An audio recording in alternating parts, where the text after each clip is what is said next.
한국경제TV 생생한 실전 투자 정보 와우퀴. 월 5,000원 커피값으로 투자 정보가 내 손 안에 배달됩니다. 와우킥 N에서 만나요. 네, 섹터인사이트 시간입니다. 오늘 함께할 이슈는요, 바로 엔비디아입니다. 엔비디아 실적 발표를 앞두고 있죠. 우리 시간으로 20일 새벽에 엔비디아 실적이 공개가 됩니다. 그 어느 때보다 시장이 엔비디아 실적에 집중하는 이유는 지금 계속해서 부각되고 있는 게 AI 버블론인데요. 관련된 이야기 자세하게 풀어보도록 하겠습니다. 강정수 블루닷 AI 연구센터장 모셨습니다. 어서 오세요. 반갑습니다. 안녕하세요. 네, 우리 시장뿐만이 아니라 전 세계적으로 지금 엔비디아 실적에 주목을 하고 있는 것 같습니다. AI 모멘텀 지금 계속해서 버블론이 나오고 있기 때문에 이번 엔비디아 실적과 향후 가이던스가 중요할 것 같은데 어떻게 예상하십니까? 우선은 실적이 나쁠 네. 이유가 전혀 없습니다. 전혀 없죠. 네, 네. 지금 뭐 버블론에 대해서 논쟁이 있는 것이지 엔비디아 실적이 나쁘려고 한다면 가장 큰 건 중국 리스크인데 1분기와 2분기에 중국 리스크는 해소가 됐죠.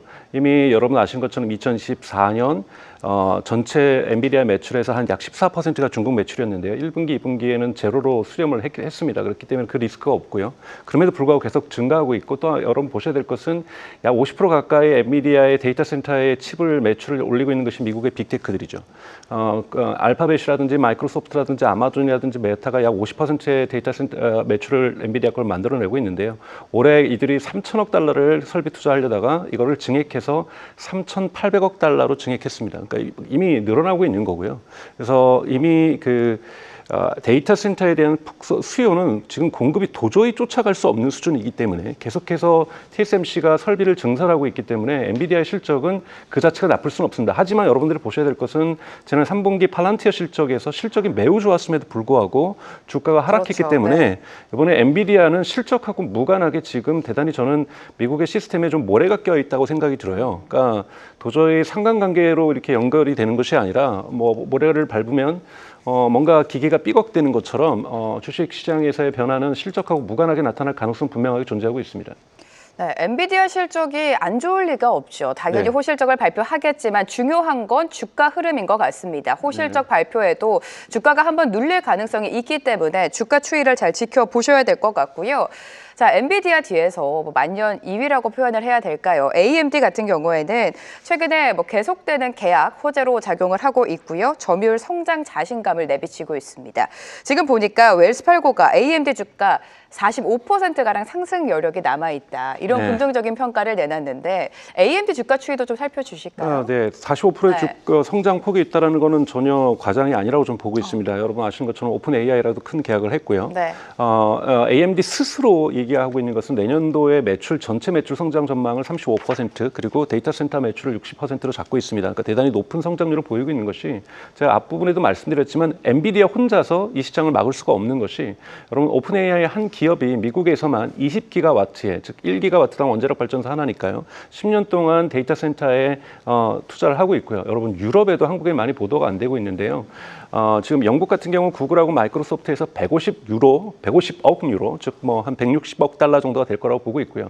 여러분 포르투갈에도 마이크로소프트가 100억 달러, 그다음에 아마존이 스페인에다가 160억 달러, 그다음에 독일에 구글이 55억 달러, 엔비디아가 10억 달러 이런 식으로 정말 뭐 중동 빼고 저 중국 빼고 또 한국과 일본을 빼더라도 이 데이터 센터의 수요는 거의 걷잡을 수 없이 지금 폭발하고 있는 상황이기 때문에 이것을 엔비디아 혼자서 채워낼 수는 없는 거고 이것을 AMD와 함께 채워낸다고 하더라도 이 시장은 대단히 성장하는 시장이라고 볼 수가 있습니다. 그래서 버블론이냐 아니냐라는 문제를 떠나서 우선은 데이터 센터에 들어가는 AI 칩 또는 AI GPU라고 할 수 있는 것들에 대한 수요는 앞으로 당분간 변함없이 지속적으로 폭발적으로 성장할 거라고 보고 있습니다. AI 수요는 뭐 지속적으로 증가할 것이다. 계속해서 강조를 해주고 계시고요. 지난 10월이었습니다. 젠슨 황의 발언을 보면 중국 첨단 반도체 시장 점유율이 95%에서 0%로 떨어졌다. 이런 발언을 했습니다. 네. 중국 시장도 한번 체크해 주실까요? 우선은 중국은 우선 미국의 규제에 의해서 중국에서 이제 엔비디아 칩 자체가 수출이 지금 2025년부터는 안 되고 있습니다. 물론 미국 트럼프 행정부가 이걸 풀어준다고 얘기를 했음에도 불구하고 오히려 중국 정부가 안 받겠다고 하는 상황으로서 대단히 지정한 지정학적 갈등의 핵심으로서 떠오르고 있는 것이 엔비디아의 미국 반도체 수출이라고 볼 수가 있습니다. 이미 여러분 아시는 것처럼 2023년과 2024년은 H100이 아니라 대단히 성능을 낮춘 H20을 판매하고 있었는데 이러다 보니까 이러한 지정학적 갈등이 강화되다 보니까 중국 내부에 이러한 반도체 생산 업체들이 계속해서 성장하고 있고 빠른 속도로 추적하고 있습니다. 대표적인 것은 저는 하웨이도 많이 들고 있고 캠브리콘 테크놀로지도 이야기를 많이 들고 있습니다만 저는 바이두나 알리바바를 볼 수가 있다고 봐요. 바이두가 한국으로 치면 네이버입니다. 근데 바이두가 이미 2026년 내년부터 양산하기로 하고 있는 지금 M100이라든지 M200 칩 같은 경우에는 추론 칩, 즉 우리가 AI를 학습시킬 때 AI 칩이 필요하고 AI에게 우리가 질문을 하고 답변을 받을 때 필요한 추론 칩이라는 것이 있는데 바이두 같은 경우는 추론 칩을 자체 생산하겠다는 계획을 내고 있고요. 여러분 알리바바도 마찬가지고요. 또 하나 여러분 주목하셔야 될 것은 캠브리콘 테크놀로지죠. 캠브리콘 테크놀로지는 중국의 엔비디아라는 평가를 받을 정도로 대단히 설계 능력이 뛰어난 것으로 알려 있습니다. 물론 전체적으로 볼 때 엔비디아에 비해서 딱 2년 정도 뒤쳐져 있습니다. 근데 2년 정도 뒤쳐져 있더라도 여기까지 추격하고 있다는 것이 대단히 놀랍고요. 그리고 이제 가장 여기까지는 뒤쳐져 있다고 본다면 사실은 이제 엔비디아하고 어깨를 겨누려고 하고 있는 기업이 있는데 바로 그것이 여러분 알고 있는 하웨이입니다. 하웨이는 어센드 900 시리즈를 계속해서 내고 있는데요. 이미 A100 시리즈를 능가했고 최근에 올해 3월 같은 경우에는 이 엔비디아 950C를 갖다가 300개를 넘게 연결하면서 H100을 즉 H100 하나를 위해서 그들의 칩 358개 정도를 300개를 넘는 것들을 연결하는 근데 여기에는 막대한 전력 비효율성이 발생함에도 불구하고 중국 정부가 이걸 지원해 줌으로써 이런 식으로라도 지금 엔비디아를 쫓아오려고 하고 있고 미국과 거의 군비 경쟁에 가까운 AI 경쟁을 하고 있다는 부분에서 구조적으로 우리가 뭐 중국에 대해서 어떤 평가를 하든지 간에 중국의 생존하기 위해서 중국은 반도체 부분에서 굴기를 보여주고 있다고 볼 수가 있습니다. 네, 중국이 계속해서 치고 올라오고 있습니다. 엔비디아 실적 다시 돌아가 보면 지금 AI 버블론에 대해서 이견은 계속해서 이어지고 있습니다. AI 버블론 상황 속에서 엔비디아 실적 발표 전에 간밤 주가는 또 하락세를 보였는데 이렇게 AI 버블론을 다시 촉발시킨 인물은 바로 마이클 버리죠. 네. 마이클 버리가 엔비디아 그리고 팔란티어에 대한 그러니까 공매도를 예견을 했습니다. 네. 이렇게까지 AI 버블을 그가 주장하는 이유는 뭘까요? 물론 마이클 버리의 주장을 보면은 뭐 트위터에 그러니까 X.com에 올린 글을 보면 그러니까 AI 기술에 대한 미래를 불신하는 건 아닙니다. 그러나 너무 과대하게 고평가되어 있다가 주가가 너무 많이 올랐다. 올라 있으니 자기는 후세에다 걸어서 이걸 내릴 것에다가 일종의 갬블링을 하겠다라는 거잖아요. 그러면서 근거를 들고 있는 것은 핵심적으로는 두 가지입니다. 하나는 GPU에 대한 감가상각을 속였다. 근데 속였다라고 하는 건 저는 동의하지 않는데 감가상각에 대한 조정은 있었습니다. 즉 예를 들자면 여러분 이제 감가상각이라는 건 비용이거든요. 비용을 첫 번째 해에 다 집어 있느냐? 그러면 그리고 아니면 이거를 3년에 걸쳐서 6년에 걸쳐서 분할할 수가 있거든요. 우리가 비용이 한꺼번에 증가하게 되면 이윤율이 떨어집니다. 이윤율이 떨어지면 우리가 기업의 구글이라든지 마이크로소프트, 알파벳이죠. 마이크로소프트라든지 메타의 이윤율이 떨어지게 되면 주가가 흔들릴 수밖에 없으니까 이 부분들을 분산시켰는데 원래 3년으로 분산시켰는데 이번에 6년으로 했다라는 거예요. 근데 저는 문제를 이것이 왜 문제가 되지 않냐라고 말씀드리고 싶냐면 미국의 법에 의해서 회계법에 의해서 6년까지는 할 수가 있습니다. 네. 그러니까 즉 불법을 한 건 아니라는 거죠. 그리고 AI 칩을 사용하기 전에 3년 정도 즉 매일매일 AI는 학습을 하기 위해서 돌려야 되다 보니까 이용 밀도가 높다 보니까 연식이 오래가지 못할 것이다. 그렇기 때문에 3년으로 설정을 했던 것을 본인들이 운영하면서 이걸 6년까지도 갈 수 있다고 했다라는 것, 이것이 부분적으로는 과장된 확장, 즉 4년으로 해야 될 것을 또는 5년 해야 될 것을 6년으로 할 수는 있습니다만 이것 자체가 회계 부정은 아니라는 부분에서 너무 과도한 비판이라고 저는 생각이 들고요. 다만 마이클 버리가 얘기했던 것 중에서 타당한 건 뭐냐면 투자가 지금 사실 인류 역사상 가장 많은 돈이 들어가고 있는데 그 투자가 원래 투자를 한다는 건 여러분 회수를 하겠다는 거죠. 네.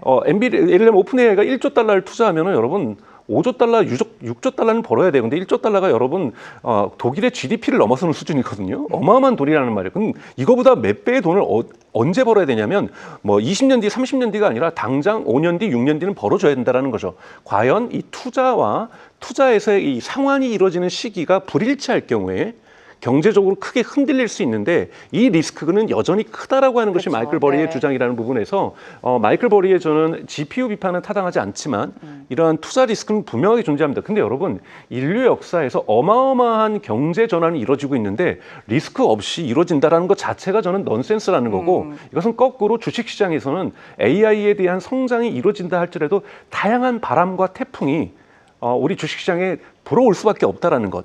이것을 견뎌낼 수밖에 없지만 그 바람에 가지가 흔들리고 나무가 흔들리는 일들은 앞으로도 계속될 거라는 것. 그래서 엔비디아의 주가든 팔란티아의 주가든 AI 관련주들의 반도체들의 주가들도 계속해서 조정을 네. 받을 수밖에 없다. 근데 이 조정을 받는 것과 버블이 터지는 것은 질적으로 다르다는 거죠. 그렇기 때문에 버블이 터진다는 거에 대한 걱정은 저는 과잉되어 있다고 보고 있고요. 하지만 계속해서 AI 관련주들의 조정은 네. 피할 수 없다고 저는 생각하고 있습니다. 네, AI 산업 성장에 대한 의구심보다는 지금 투자 리스크 그리고 주가가 고평가되어 있기 때문에 마이클 버리가 이런 결정을 내리지 않았다라는 말씀을 해주셨고요. AI 버블이 터지는 것과 주가가 조정이 나오는 거는 좀 다르게 봐야 된다라고 말씀해 주셨습니다. 하지만 투자자 입장에서 이런 뉴스가 나오면 투심이 위축될 수밖에 없습니다. 소프트뱅크가 2019년이었나요? 2019년에 이어서 엔비디아 주식 전량을 매도했고 또 팔란티어 창업자 역시 엔비디아 주식을 매각을 했습니다. 투자자 입장에서 좀 불안할 수밖에 없잖아요. 그렇죠. 이런 네. 소식들이 나올 때마다 이것이 이제 잔바람들이고 어떤 건 태풍일 마이클 버리는 좀 태풍에 가깝고요. 네네. 소프트뱅크는 사실은 작은 바람 정도죠. 왜냐하면 소프트뱅크는 엔비디아를 투자한 것이 소프트뱅크는 여러분의 뱅크라는 이름이 들어갔지만 헤지펀드가 아닙니다. 사업 주체죠. 네. 본인들이 지금 AI 관련 사업들, 반도체 사업들 계속 하고 있다가 지금 협업을 하고 하는 것이 오픈 AI예요. 오픈 AI와 함께 계속 지분 투자라든지 데이터 센터 투자를 하고 있는데 여러분 오픈 AI하고 소프트뱅크가 그리고 오라클이 올해 초에 2월 달에 계획을 발표했을 때 일론 머스크가 뭐라고 했냐면 무슨 돈으로 하냐고. 돈도 없으면서 거기에 대한 투자를 어떻게 하냐고 이야기를 했거든요. 그 돈을 마련한 거죠. 분명히 엔비디아도 공식적으로 얘기한 것은 소프트뱅크도 공식적으로 얘기한 것은 엔비디아에 대한 가치 절하라든지 이런 문제가 아니라 자신들이 돈이 필요해서 투자 자금을 마련하기 위해서 엔비디아에 대해서 차익 실현을 한 거다라고 분명하게 얘기를 하고 있고 이 부분에서 맥락에서 본다라면 이것이 AI 거품이라든지 엔비디아의 성장 전망에 대한 회의적인 시각 속에서 했다고 보기는 어렵습니다. 그러나 이제 피터 틸 말씀하셨던 팔란티어 창업자고 지금 팔란티어의 대주주이기도 하죠. 피터 틸 같은 경우에 여러분 다양한 곳에 투자를 하고 있습니다. 근데 이번에 이제 소프트뱅크가 엔비디아의 주에 판매한 주식 수가 3,100만 주예요.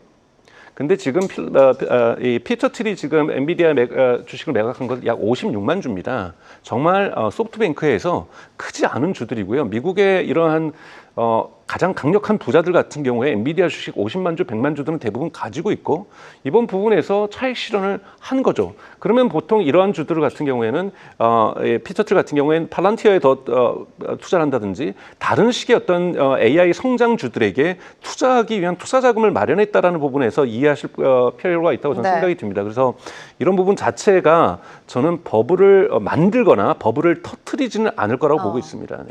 네, 지금 시장에서 계속해서 AI 버블론이 부각되는 이유가 막대한 투자를 지금 단행하고 있지 않습니까? 상상 이상의 막대한 유동성이 들어갔는데 그 수익성을 빠른 시일 안에 볼 수 없을 것이란 불안감에 좀 시달리고 있는 것 같습니다. 내년까지 배당이나 자사주 매입을 제외했을 때 빅테크 현금 흐름 94%가 AI 투자로 갈 것이다. 이런 이야기가 있는데 투자 측면에서 한 번 더 짚어주실까요? 네, 여러분 이건 파이낸셜 타임즈가 이미 8월 달에 분석을 한 네. 거예요. 파이낸셜 타임즈의 분석에 따르면 지금 전체 예를 들면 빅테크 4개 기업이 올해 3천억 달러에서 3,800억 달러를 지금 투자하기로 했는데 그중에 반을 다른 보통이면은 자사주를 매입하거나 다른 데 써야 될 그 흔히 말하는 프리 캐시 플로우, 잉여 현금으로 자금으로 이 부분에 대한 투자를 하고 있는데 그래도 50%밖에 안 된다는 거죠.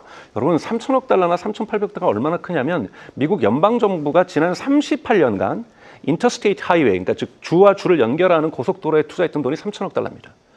연방 정부가 3천억 달러를 투여를 해서 고속도로를 유지하고 발전시키고 건설하고 있었는데 이거를 4개 기업이 1년 만에 투자한다는 거예요. 막대한 투자금을 자체 현금으로 다 투자하지 못하는 건 너무나도 당연한 거고요. 자기의 현금 흐름을 다 소진하는 것도 너무나도 당연한 거고요. 네. 그러다 보니까 나머지 50%는 흔히 말하는 금융 기법으로 조달을 하고 있는 거죠. 투자를 받기도 하는 거고 또 하나는 그중에 한 25% 정도는 사모펀드로부터 돈을 대여를 받고 있습니다. 그러다 보니까 파이낸셜 타임즈가 주장한 것도 만약에 버블이 붕괴될 경우 여기에서 이 채권들이 또 파생 상품들을 만들고 있기 때문에 우리가 2008년 9년 모기지 붕괴 사건에서 보는 것처럼 채권의 연쇄 작용을 통해서 큰 경제적인 이 큰 부정적인 효과가 발생할 수 있다고 진단하는데 이 진단도 맞고요. 여러분 붕괴할 수 있습니다. 버블도 터질 수 있습니다. 아까 말씀하셨던 것처럼 돈이 결국은 못 돌게 되면은 이 돈을 메꿔야 되는 거고 그쵸. 이런 부분에서 이 50%에 대해서 이것이 우리 개인 투자자건 기관 투자자건의 돈이 들어갔고 그 기관 투자자의 또 개인의 돈이 들어갔기 때문에 2단계, 3단계 도미노 이펙트로 금융 붕괴가 발생할 수밖에 없고 제가 보기에 버블이 터지면 2008년, 2009년의 경제 위기는 아무것도 아니라고 저희가 평가할 거예요. 정말 거대한 세계 경제 위기가 올 것이고 여러분들의 자산들도 엄청난 위기를 겪게 될 거라고 보고 있습니다. 사실은 그 이후에 한 번도 주식시장은 V자 반등을 했었지 U자 반등을 하지 않았거든요. 정말 장기간의 침체를 주식시장이 2010년도 이후에 맞아본 적이 없습니다. 근데 당연하게 AI 버블이 터지면요. U자 상황은 당연하게 저희가 맞게 될 거고요. 바닥에서 오랫동안 지체되는 세계 경제 침체와 주식시장의 침체는 피할 수 없을 거라고 봅니다. 그렇기 때문에 너무 이 빅테크들이 자기 자본을 갖다가 자사주를 매입하지 않고 썼다? 지극히 당연한 말이에요. 네, 그럼 이런 질문을 드리고 싶은데 계속해서 센터장님께서는 빅테크 주가가 조정이 나오는 거랑 AI 버블이 터지는 거랑은 다른 이야기다라고 말씀해 주시지 않았습니까? 그럼 AI 버블이 터지는 뭐라고 얘기했을까요? 조건이 있다면 뭐라고 보십니까? 바로 그 조건을 여러분들 네. 보셔야 될 건데요. 결국은 그러니까 이것이 금강을 캐는 거잖아요. 그래서 엔비디아는 삽과 자루를 팔고 있고 청바지를 팔고 있는데 금이 안 나오면 터지는 거죠. 금은 누가 캡니까? 엔비디아가 캐는 게 아닙니다, 여러분. 네. 엔비디아의 데이터 센터를 통해서 누군가가 돈을 벌어야 되는 거잖아요. 과거에 닷컴 버블이 터질 때 어디다 비교하냐면 시스코랑 비교하죠. 시스코에서 통신 장비하고 서버를 스타트업들에게 엄청나게 팔았습니다. 그런데 여기에서 그들이 돈을 못 버니까 결국은 시스코의 물량들이 중고 시장으로 나가면서 버블이 터진 거거든요. 결국은 여러분 오픈 AI가 돈을 벌어야 됩니다.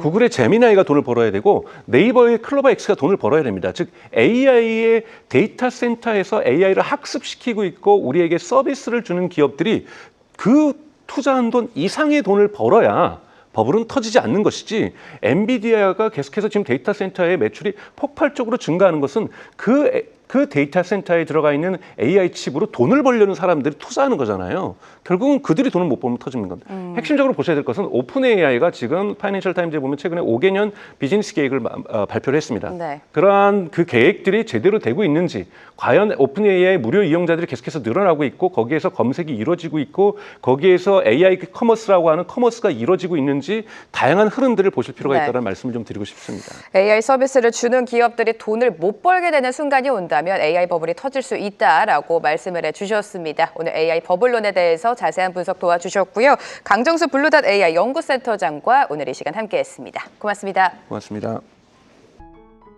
계속해서 다양한 경제 이슈를 알고 싶다면 구독과 좋아요, 알림 설정 부탁드립니다. AI 캐스터 권미정이었습니다.